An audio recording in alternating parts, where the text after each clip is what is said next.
اختلف قرد مع حمار على لون العشب، فالقرد يقول إنه أخضر فيما يصر الحمار على أنه أزرق.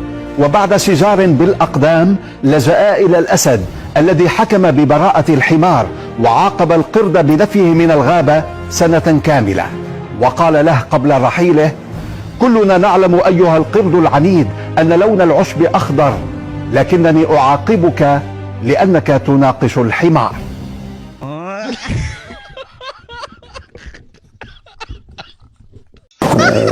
الرئيس ماكرون عنده ميول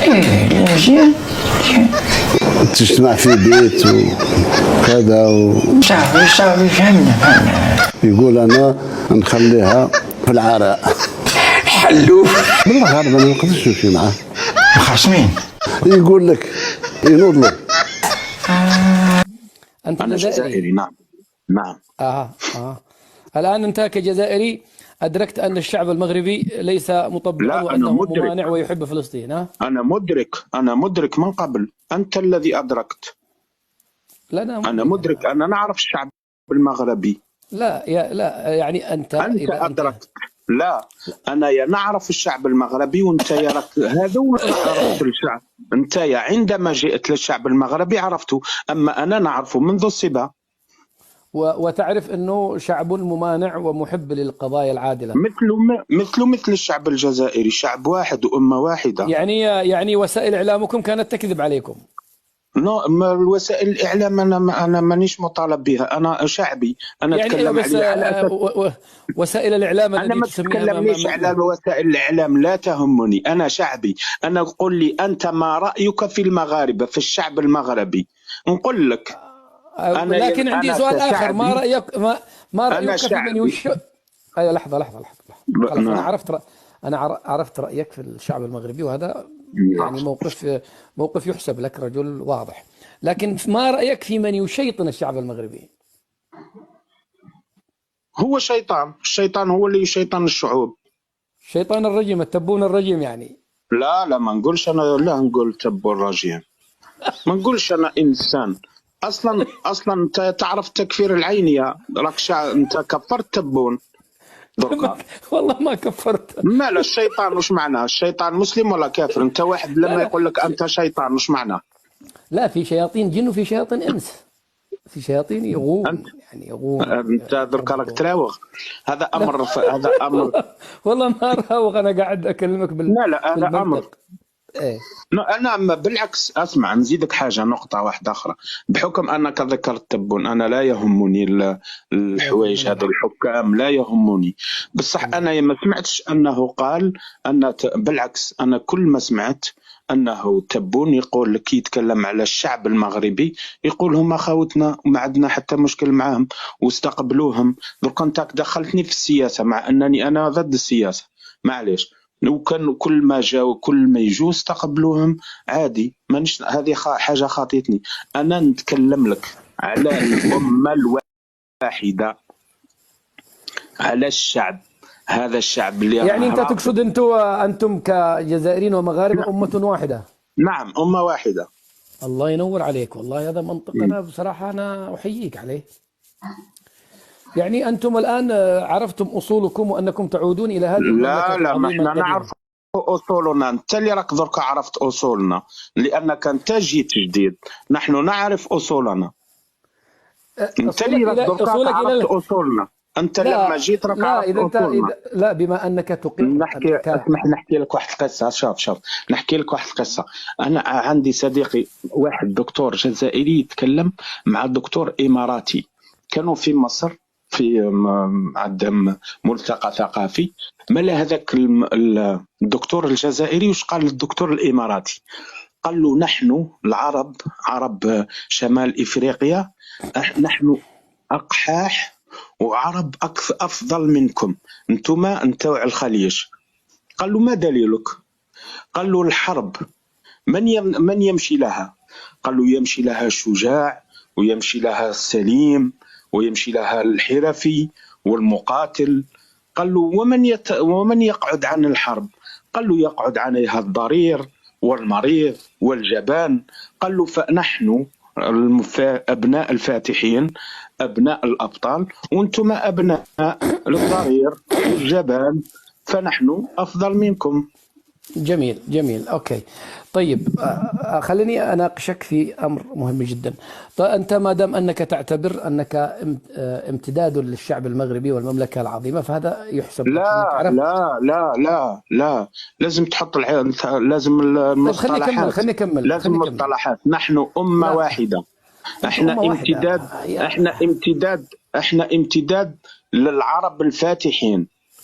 أيوة. لا، إذا أنت أمة واحدة أنت عمرك 50 سنة، بينما المغرب عمرها 14 قرن، يعني هم الأصل وأنت الفرق. لا العرب في شمال إفريقيا امتداد للعرب الفاتحين. كل عربي في شمال إفريقيا هو امتداد للعرب الفاتحين. أي عرب؟ أنتم أمازيغ؟ لا، أنا عربي الحمد لله، لكن الأغلبية أمازيغية في هذا المكان. شمال أفريقيا أمازيغية. لا أصلا كلمة أمازيغي أصلا كلمة مبتكرة. كيف مبتكر؟ لا أصل لها كلمة أمازيغي، لا أصل لها.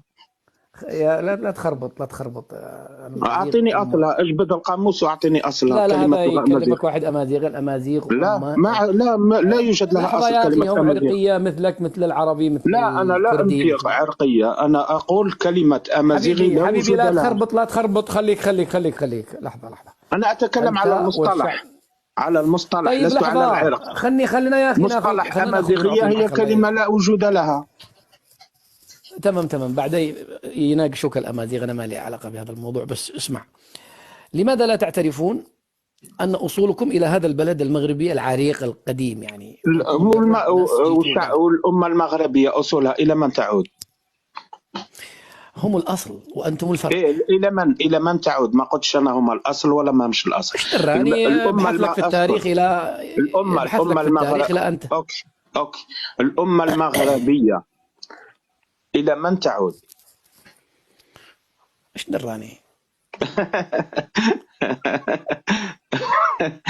خلاص، إلى الأصل اللي تعود إليه الأمة المغربية أعود إليه أنا، والحمد لله وكل فخر. لا أنا أحدد عمرك. أنت كم عمرك أنت كأمة؟ وكل فخر.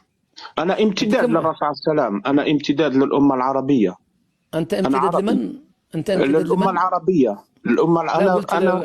أنا للرسول. أنا جدي. إحنا من آل البيت. ما دام دخلت البيت معناته مشكلة. بندخل الآن في ولدته أمي. أما التحكيم والتشريع فكل شيء خلاص. خذ واعطي يا صاحبي، خذ واعطي معي، الله يزوجك. يعني ضمن القانون الدولي وضمن الجغرافيا الموجودة، خليك من المصطلحات الإسلامية. أنا لا لحظة يا أخي، إذا هكذا أنت لا تؤمن بالجزائر. لا، أنا لا أؤمن بالأحكام الوضعية والقوانين الدولية والأمم المتخذة، والله لا أؤمن بها. إذن الجزائر هذه قانون وضعي وجاء بها سايكس بيكو، يعني أنا لا أؤمن بالأمم المتخذة. خلاص إذن خلاص، ما دام أنك لا تؤمن بالجزائر سقط السؤال عن الصحراء المغربية. لا، أنا أؤمن بالجزائر، أؤمن بالأمة. أؤمن بالأمة. كيف لا؟ يا أخي أنتم لستم. أنا لا أؤمن بالقوانين الدولية يا حبيبي. أنت وأظن أنك أنت أيضا تكفر بالقوانين الدولية، لأنك تشوف، أنت ترى ما يحدث في فلسطين وترى ما يحدث في أوكرانيا، وتستطيع أن تقارن وتعرف أنك تكفر بالأمة بالقوانين الدولية. يعني أنت ليس لك رأي في الصحراء المغربية؟ متحفظ عن السؤال أنت؟ لا، لست متحفظا. أنا الصحراوي أخي، والمغربي أخي، والتونسي أخي، والأفغاني أخي، والتركي أخي. كل مسلم هو أخي.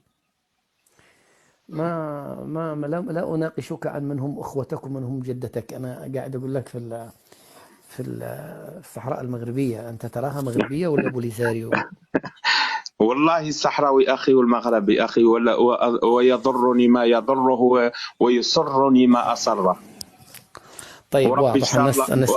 ورب إن شاء الله كما تقول جداتي، ربي طيب قلوبهم على بعضهم.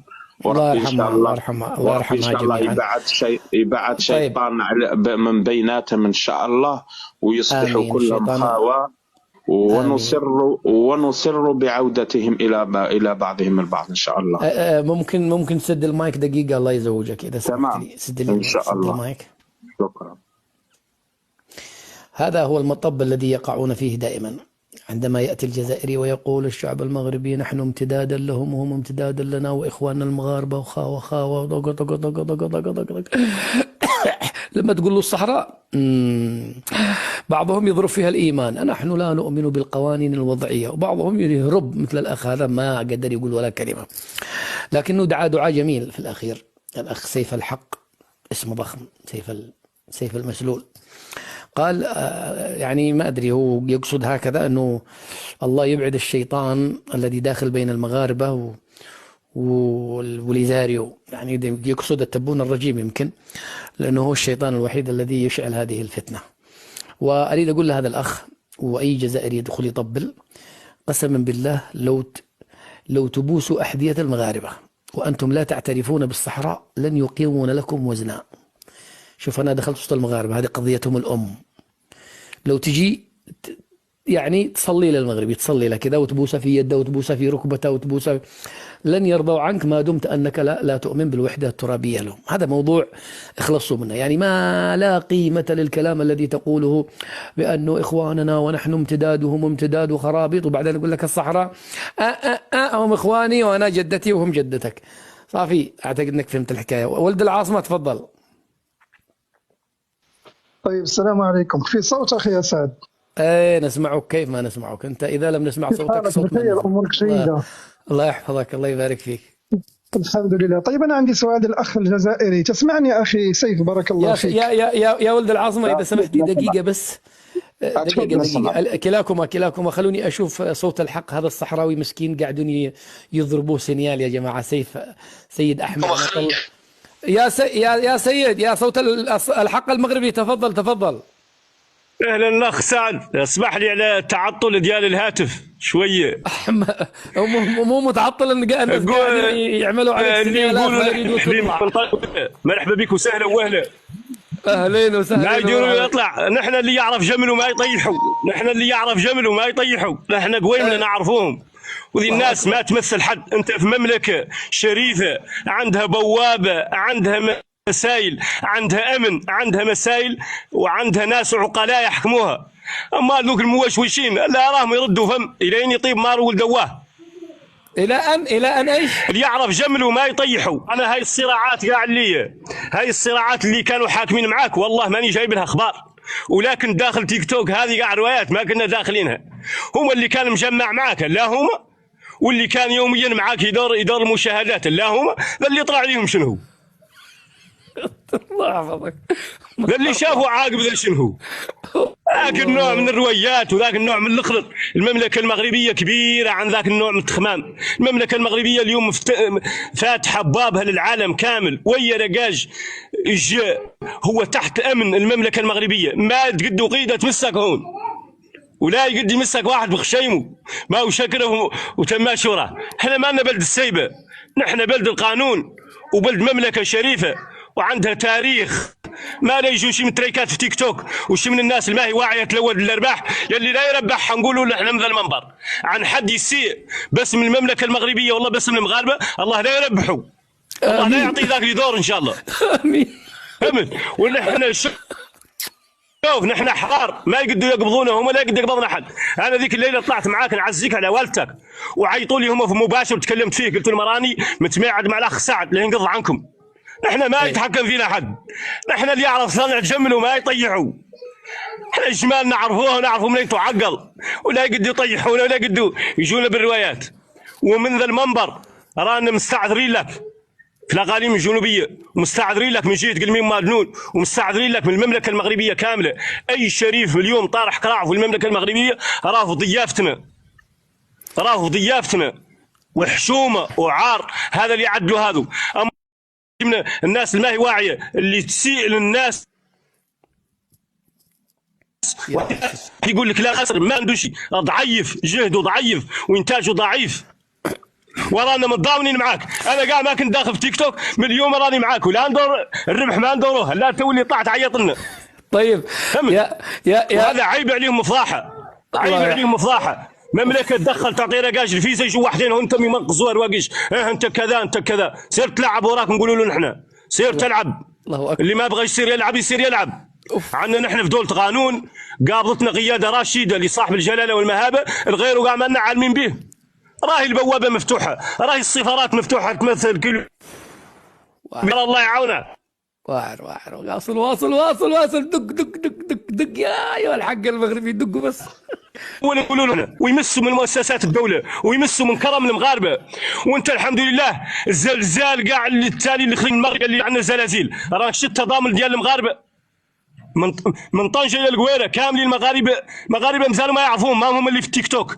ديك اللي في التيك توك رواقيش دور الشهره عندها نقص في عقولها، نقص في شخصيتها، وذاك النقص شاك عليه يتكملوا من تيك توك.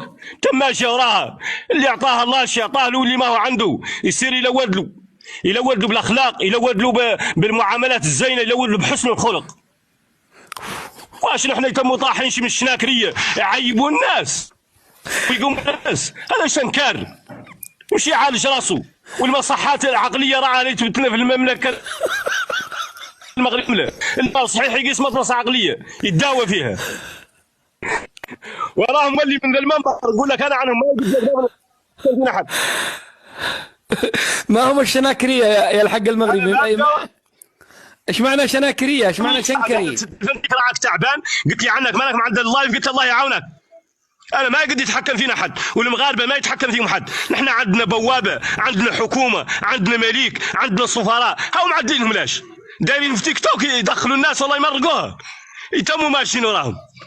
صنعوا لنا اذا سمح اسعد الشرعي ان نوري الدكاتره والاساتذه المغاربه والجزائريين ماذا انتجوا في التيك توك اذا سمحتي. اكمل مع سيد احمد لانه هو عليه سينيالات وبينزل يا نوسه. انا ساعطيك الفرصه يا سيد. ما معنى الشناكريه يعني ايش شناكريه؟ السعد المغاربه كامله، حد يقول خاسر، يقول الكلام الخاسر ما عنده شيء. الى عاد سفير دولته في تيك توك راهو خسر راسه. المعلم المتين ما يروح حشاه. هذا مثل عندنا احنا نقولوه هون يا سعد، معلم المتين انت تعطيه العود يدقدقوا ويسرق ذاك الشيء كامل لا يروح حشاه. عن لا معقول. انا كي تقعد في بليده خاصك تأدب مع الناس، خاصك تمثل جهتك، تمثلها في تيك توك، في فيسبوك، تمثلها في الواتساب بحسن الخلق، ولا تسب الناس ولا تتعدى على عباد الله. شو الدور بها يا سيد تسمعوني الان؟ تسمعني يا سيد؟ سامعك. انت في بوابه الصحراء في قلميم. انا في جيت قلميم مادنون، ومرحبا بك اي وقت جيت، مرحبا بك وسهله. ايوه اصبر. الى عاد الدوله عاطيه لك فيزا وداخل بطريقه شرعيه وسهله. طيب اسمعني، ما رايك تكون انت اول واحد استقبله في رحلتي القادمه الى الصحراء؟ انت مستعد تقابلني؟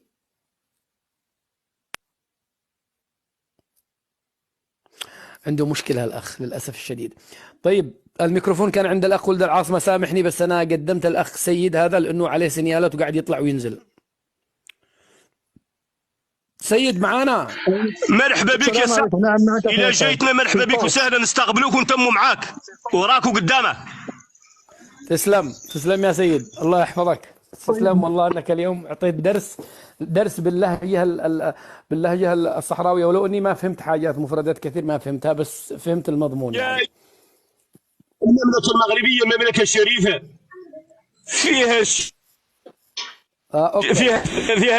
فيها العرب، فيها الامازيغ، فيها الدنيا كامله متوحده ورا صاحب الجلاله والمهابه. ونحن ما قدوا يتموا يمثلونا شي من الواقيش اللي ما هي واعيه، تبات عقاب الليل تقطع شي وتبات تصقير في الفيسبوك. هي ما ترقد كاع، مالها ما ترقد، حد ما يرقد مريض. واحد توعى عليه 4 ديال الليل هو داخل الفيسبوك، اش عدل فمه. شكرا الحق المغربي، شكرا لك الله يحفظك. شكرا بيك وسهله. واسمح لنا والله يرحم والدتك، واسمح لنا قبال، اسمح لنا، وذا كامل ديروا فوق روسنا نحن، ذا من اللي ساعات امسحوا فوق روسنا نحن، روس المغاربه الاحرار، ومسحوا فوق روس الحكومه المغربيه، وامسحوا فوق البوابات اللي دخلت فيها المطارات، والناس اللي لقاتك ما يتحكموا فيها اصحاب تيك توك. يكشي من الناس مبينه معاه الزمن راهي تلغط هم لين تفتر. المنها مشابه الزمن الله يعاونه، والمنها ان شاء الله الله يردوا شرشي صالح ذا يولي نقول لهم. حلوه الضحكه الاخيره.